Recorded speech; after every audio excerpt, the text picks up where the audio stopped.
Hey everybody, Brian back to Trading Post. We're going to do it live. So if it gets a little loud, sorry about the noise. We've got a resident military collector. I would call him an expert. He's done a couple for us, nice enough to bring some more stuff in.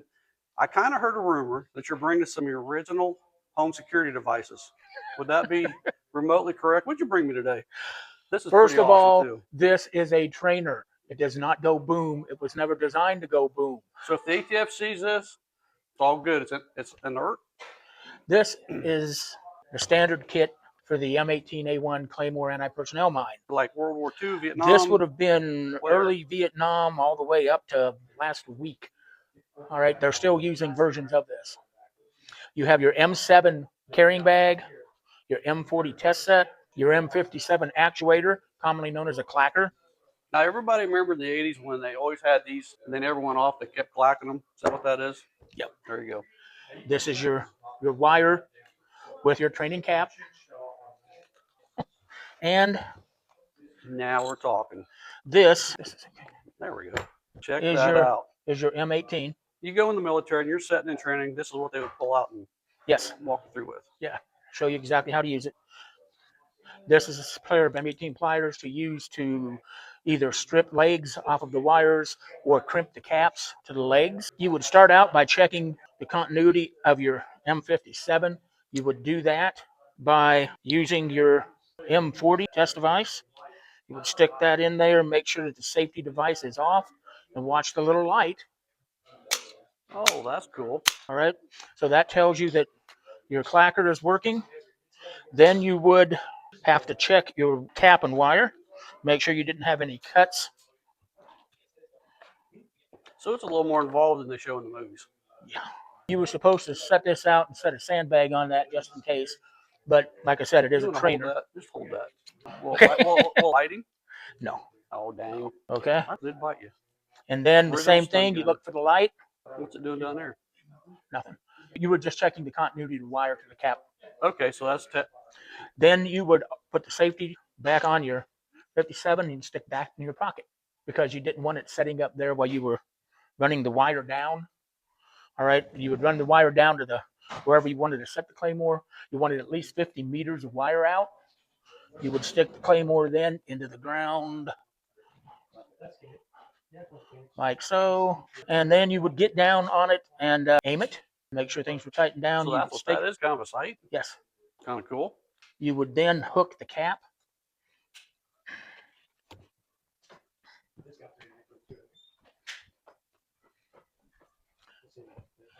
You would stick the cap into the mine, lock it down into that little hole.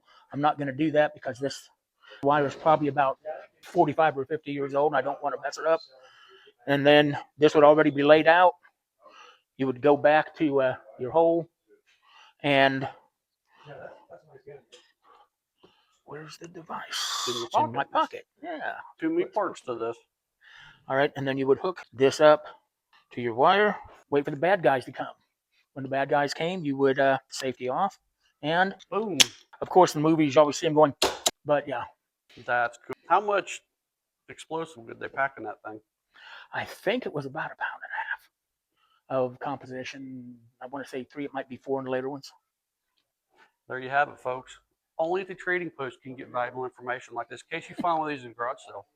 IMI, which is a company on the East Coast, just sold a comparable kit for around $600. That don't sound too bad because I know where you'd even find one that's complete. Yes, places like that. Actually, I had to buy back in the day when I first got out of the military, and they were getting rid of the older trainers. I had to buy 3 or 4 sets to get a complete one. Okay. You were talking about your explosive, I call it a tape measure, but this is an EOD tape measure. It actually does not even have a military number on it. It just says demolition charge computing tape. And you happen to know how it works? It's been a while since I played with one. But you have steel and timber for the type of device you were, or type of thing you were trying to make go away. And then you have a breaching and a pressure charge, all right? And you would measure the, like for timber, you would measure the least dimension around the tree. Okay. It would tell you number of pounds for the... That's kind of cool. Come here. Come here. Put your arms out. You're a tree. Over here. It would take a lot of explosives to get to me. Would Well, I'm kind of wondering what you tell two me are how up many? to. You tell me But- how many pounds of C4. Well, You are over. You're over the limit, buddy. You're over the limit. We just have to double the charge. Double the charge. Yeah. So it's probably this is saying like 36 pounds. Oh my. Take down a tree that big. Yeah. That's pretty awesome. And what's crazy, they'd have to carry all this with them in the field, Yeah. right? I mean, Yeah. I mean, your average infantry guy, didn't carry all this, but How much explosives would they typically carry in a squad? would depend on what the squad's mission was. And of course, this also has, like everything in the military, it has instructions for dummies. that's cool. That's freaking awesome, Steve. We appreciate you bringing some more neat stuff in. So you never know what this guy's going to drag in here. That is for sure. And it's most of the time it's stuff I've never seen before. So it's pretty neat. We appreciate it.